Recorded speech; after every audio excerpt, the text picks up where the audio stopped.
Hey everyone, and welcome to the special feature video on the first Descendant. For those of you who don't know, the first Descendant released back on July 2nd, 2024 and is a third-person looter shooter that has received a number of QOL updates since its launch. And now, just over a year later, the game has launched its third season entitled Breakthrough. So just what can new players and veterans expect in this all-new season? Glad you asked. Join us as we unpack and discuss all the latest additions in what is undoubtedly the first Descendant's biggest and most ambitious update to date. Let's go! So to kick things off, let's start off with Season 3's new Descendant. Meet Nell, a Descendant who is described as the telekinetic gun dealer. Nell's specialty could be described as a mix of precision and power. She's built to devastate both single enemies and clustered groups with a hybrid of long-range firearm skills and AoE crowd control, making her one of the most versatile Descendants we've seen so far. At the heart of her kit is her passive, Suspicion and Insight. This ability boosts her weak point damage, and when she uses a sieve, she applies a sieve scan to enemies directly in front of her. Enemies marked with a scan take additional damage, and if they die while it's active, it spreads to nearby targets, setting off an impressive chain reaction of destruction. On top of this, she's got a bonus edge in decrypting encrypted vaults, netting better rewards faster. Let's briefly look at her active skills. Breach Projection fires a spread of breach shards, hitting harder if enemies are already scanned by a sieve. It boosts damage, causes explosions, and even reduces the cooldown of her ultimate skill, which is a really nice touch. Breach Link lets her drop an Arche breach field that applies a debuff, weakens adaptive defense, and manipulates gravity to control enemy movement. Retrieving it triggers an explosion and grants Nell a personal buff. Then Gravitic Reversal is all about detonation. It explodes the Arche breach, pulling enemies in and finishing them off with a high damage burst. And then of course, there's Gaze of the Abyss, Nell's ultimate support move. It marks all of her attacks to automatically target weak points and extends its duration the more enemies she scans or kills. Better yet, it buffs allies in range, making her a real asset in teamfights. What makes Nell really stand out though is her customization through Transcendent modules. With Restored Heart, Nell transforms into a powerful support buffer, changing some of her AoE skills to instead strengthen teammates. Equip Shattered Heart, and she becomes a pure DPS powerhouse, converting her support tools into lethal attack skills with enhanced damage mechanics. These modules can be earned by running Axion Plains missions, completing operational areas, or crafting them through module synthesis. So whether you build her as a battlefield commander or a glass cannon dealer of death, Nell is a real game changer, and a perfect showcase of just how flexible and deep Descendant builds are becoming in Season 3. Next up we have an all-new field, Axion Plains. Long story short, this battlefield is what you might call the centerpiece of Breakthrough. Allow me to elaborate. This is a hard difficulty only zone, and if we're being honest here, it doesn't hold back. Accessible from the world map, Axion is where the fight really heats up, both narratively and mechanically. Set after the rescue of Dia in Sigma Sector, Axion's main quest unfolds in two intense chapters. First, a reconnaissance mission, and later, a full-scale operation to stop another looming Vulgus threat. Just keep in mind that you'll need to be Mastery rank 15 or higher to see it all. There are 7 missions in total, including 2 all-new mission types. Strategic Asset Defense is a high-stakes multi-objective defense where success actually shortens the defense timer. But naturally, if all objectives are destroyed, it's game over. Then Decontamination flips the script with a resource gathering mechanic. You'll need to kill enemies, collect Colossus organic samples, and hold a gauge until the timer runs out. Commander kills award you bonus loot, but be warned, you can interrupt the mission early by interacting with field data transmitters. But that means forfeiting all completion rewards, which really sucks. So it should come as no surprise that this zone is practically crawling with new enemy types. You'll face the Legion of Breach, including Abyss Scarabs, Breach Spreaders, and heavy-hitting mutants like Razor Claws and Steel Pincers. Each encounter is more brutal than the last, and more rewarding. And then there are the operational areas. Rotating every 2 hours, these are 2 boosted missions with tougher enemies and the best rewards in the field. Completing them can drop trigger modules, Arche loot, Eraser blueprints, and even new hoverbike parts for Orca and Vortex. If you're chasing Nell, Eraser, or a top-tier ride, this is where you grind. What's even better is that every time players clear an operational area, they contribute to Dimensional Energy Stabilization, a global effort that unlocks bonus daily rewards for all who helped in the cause. Think Tier 7 cores, crafting mats, and augmentation gear delivered straight to your mailbox. Every mission you run in Axion earns Descendant EXP, weapon proficiency, iron heart particles, and chances at trigger modules, blueprints, and more, including rare materials like entropium, kerasid, and breachstone shards. So if you're looking for progression, challenge, and world building all in one place, Axion Plains is the new frontier. But a word of warning, don't expect to coast through it. And with a new field, how could there not be a new 8-player field raid boss? Allow me to introduce you to the Wall Crasher. This towering colossus spawns at set intervals in the central colossus-guarded capture zone of Axion Plains. You'll know it's coming when the skies turn ominous and elite enemies like the Gravewalker and Executor start freely roaming around. When the Wall Crasher moves into the capture zone, the battlefield transforms into an 8-player instance dungeon. The goal is simple. Stay alive while keeping up the damage. The Colossus hits hard, with massive sweeping attacks that can wipe out careless players, so dodging and positioning are just as important as your DPS output. And while the Wall Crasher is the star of the open field raid, high-level Descendants also have another titan to topple, the Stormhanger in the Void Intercept Battle Abyss Challenge mode. Stormhanger is an electric attribute Colossus that you'll need no less than Mastery rank 18 and the completion of the most powerful Colossus quest to earn the right to face. The fight changes dramatically when it enters Void Reflux mode, unleashing unstable cores, abyssal electrodes, and devastating AoE and laser skills. In challenge difficulty, it also spawns cumulative inhibitors. Needless to say, mastering the use is the key to victory. Take note that some of Stormhanger's parts can only be destroyed in Void Reflux mode, so timing your attacks and exploiting its weakness to toxic damage will ultimately make or break your run. With both the Wall Crasher and Stormhanger, these aren't your run-of-the-mill boss fights. They're skill checks for your build, coordination, and survivability. Conquer them, and you'll climb the seasonal leaderboards, earn powerful loot, and prove yourself among the most elite Descendants in the field. Now, it goes without saying that Season 3 isn't just about new enemies. It's also about getting around in style.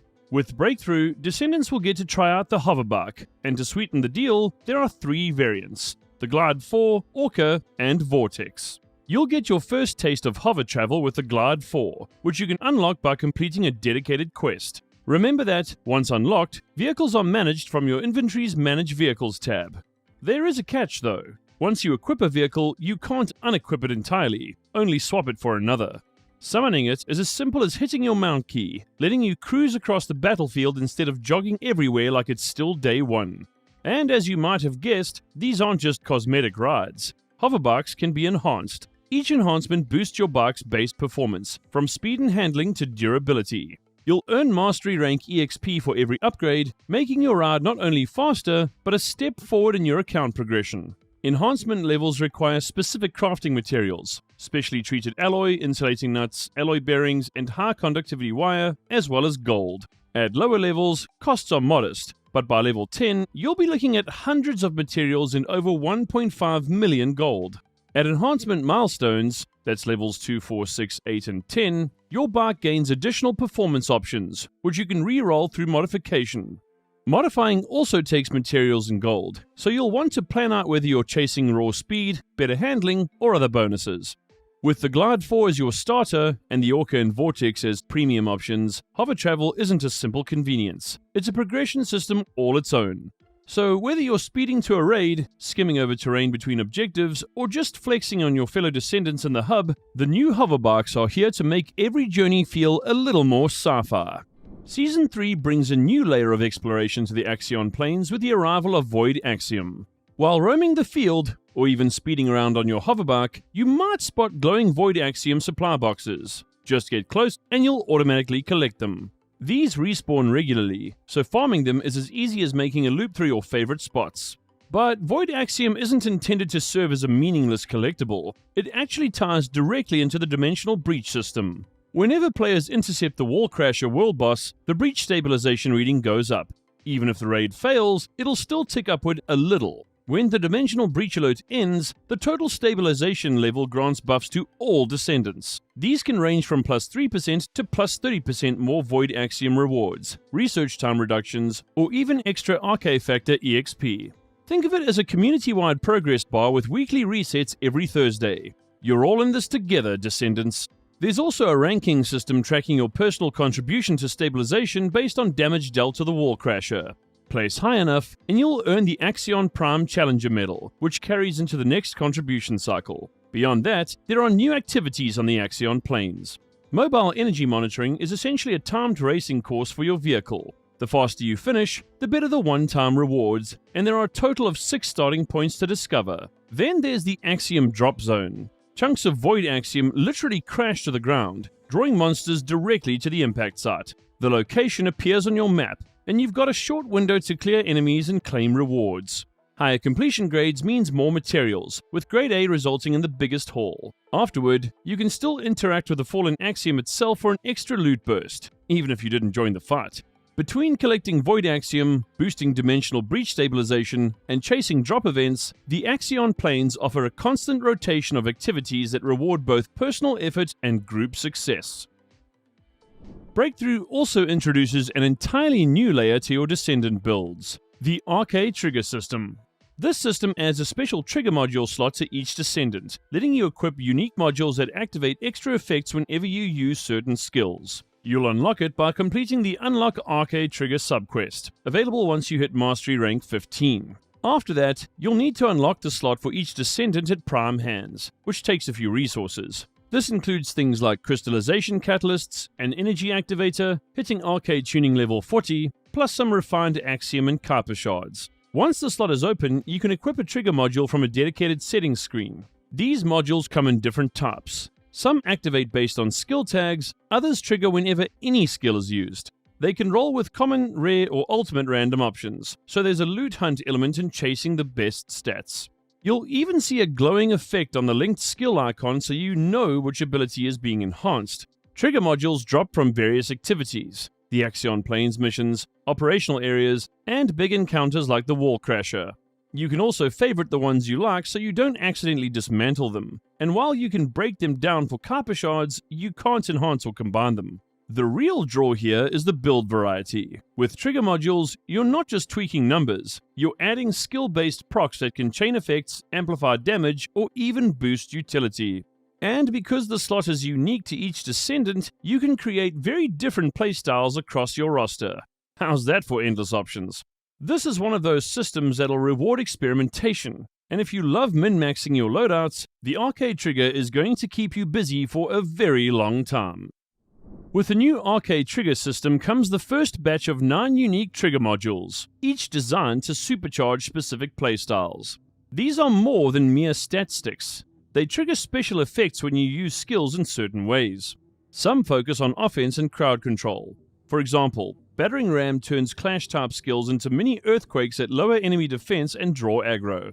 Gap in Time rewards big, slow-hitting AoE users with extra damage, while Death by 1,000 Cuts builds stacks with projectile skills until you can call down a devastating Arche Meteor. Others lean into damage over time mechanics. Arche Leak amps your continuous damage output based on your missing MP, while Power Beyond stacks a Void Recharge that can unleash a debuffing amorphous phenomenon under your target. There's also team support synergy. Particle Conversion Emitter lets healers and buffers grant allies a damage proc that triggers when they attack. Full Arche Jacket uses your reload to add skill-based splash damage to every shot in the next mag. And then for the gunplay purists, Kappa Hollow Points offers a risk-reward loop. More recoil, but stacking weak point damage if you land those precision shots, with a bit of self-healing on perfect hits. Finally, Cyclic Amplifier cycles through boosts to one Arche attribute at a time, adding a dynamic element to your rotation. What's really exciting here is build diversity. Each module ties into skill tags and weapon styles differently, so 2 Descendants of the same archetype could play in completely different ways. So Season 3 isn't just giving you more power, it's giving you more personality in how you deliver it, Descendants. And now the moment many of you have been waiting for. Breakthrough isn't just about new systems and enemies, it's bringing in some serious new firepower. First up, we have 2 ultimate weapons. The Eraser Scout Rifle is all about precision and dismantling enemy defenses. Every hit builds analysis stacks. Hit the max, and it flips into Degrade, creating a corrosive field that eats away at enemy resistances. Just the thing for shredding tanky targets. Then there's the Exterminator Launcher, which is a missile lover's dream. Aim down the sights, and it locks onto every target in your firing arc, unleashing a guided barrage. Its explosives deal bonus damage to armored enemies and certain weak points, making it a go-to for big threats like razor claws or assault ships. And backing these up are 3 new external component sets that slot into your build for unique bonuses. First, Ballistic Tracker, the marksman's choice. Land weak point hits to stack trajectory analysis, and at max stacks, your shots ricochet, hitting up to 5 nearby enemies for extra damage. Second, we have the Dimensional Destroyer, tailor-made for skill-heavy Descendants. Build stacks with each ability, and at 10 you call down the Wall Crasher's Pandemonium Flotation for a huge AoE strike. And third and finally, Circulation, the support player's best friend. Boosts max MP, reduces skill costs, and scales healing and shielding bonuses with the number of allies present. All 3 sets drop from the Wall Crasher, giving PvE grinders something new to chase. With these additions, Season 3 gives you the tools you need to refine your playstyle, whether you're a sniper, skill spammer, or the team's lifeline. And last, but certainly not least, Breakthrough also brings one of gaming's most stylish crossovers to the fore. Nier Automata has officially landed in the first Descendant. That means 2B and A2, complete with their signature Yora looks, animations, and themed cosmetics, are part of the package. The event runs until September 3rd, and there are basically 2 ways to get the gear. First, the free route. Just play during the event and complete the special event tab challenges. Play for 7 hours to get the Pod 042 back attachment, and stick around for a total of 15 hours and 3 minutes to unlock the With Pod emote. You'll also pick up extra golden Carper shards along the way, with some daily repeatable rewards to keep the grind worthwhile. Then there's the premium route. The Nier Automata skins themselves are shop exclusives. You can pick from 4 sets, 2B of Conviction and A2 of Vengeance, each with a pristine and battle-damaged variant. They're sold individually for 1050 caliber each, or bundled together at a slight discount for 3940 caliber, which includes extra cosmetics like the Virtuous Contract and Type 40 sword back attachments, plus the Glory to Mankind emote. In the end, whether you're in it for the fashion, the nostalgia, or just to see pods floating next to futuristic Descendants, this collab adds a nice slice of Nier's world to the first Descendant. Just don't wait too long. Once September 3rd hits, these Yorha units vanish back into the machine war. So to recap, Season 3 of the first Descendant is the biggest shake-up yet, packed with new content, gear, and events. First up, trigger modules change the way you build your Descendant. These special mods add unique effects to your active skills, letting you tailor abilities for more damage, utility, or survivability. On the battlefield, the new Colossi arrive as massive open-world bosses. These towering machines demand coordination, smart targeting, and timing if you want to take them down, but the rewards are well worth it. The arsenal gets 2 standout additions: Eraser, a scout rifle that analyzes and corrodes enemy defenses, and Exterminator, a missile launcher that locks onto multiple enemies for a devastating barrage. Pair them with new external component sets like Ballistic Tracker for ricochet weak point shots, Dimensional Destroyer for skill-powered damage bursts, and Circulation for enhanced healing capabilities. And let's not forget about the headline crossover, the Nier Automata collaboration. 2B and A2 arrive as premium skins with unique animations, while free event rewards include the Pod 042 back attachment and With Pod emote, earned just by playing during the event window. Alongside all that, Season 3 delivers balance tweaks, quality of life upgrades, and fresh endgame challenges, setting the tone for a faster, more rewarding grind. In short, Breakthrough isn't just a name. It's a full-power upgrade to the first Descendant experience, blending big fights, new loot, and one of gaming's most iconic guest appearances into one explosive season. Personally, we really love the new Hoverbikes and think the Axion Plains may be one of the most intriguing fields to date. There's plenty for players to explore here, and with news and updates coming out daily, you'll never have to worry about not having something to do. And that's about the long and short of it with Season 3 of the first Descendant. You can download and play the game for free right now and start enjoying Season 3 immediately as it went live on August 7th. This is definitely the most ambitious and impressive development in the game's history, and you can be sure that much more is on the horizon. So, Descendants, Whether you're a veteran or a newcomer, the Axion Plains await you. Check out the first Descendant today. We're certain you won't be disappointed.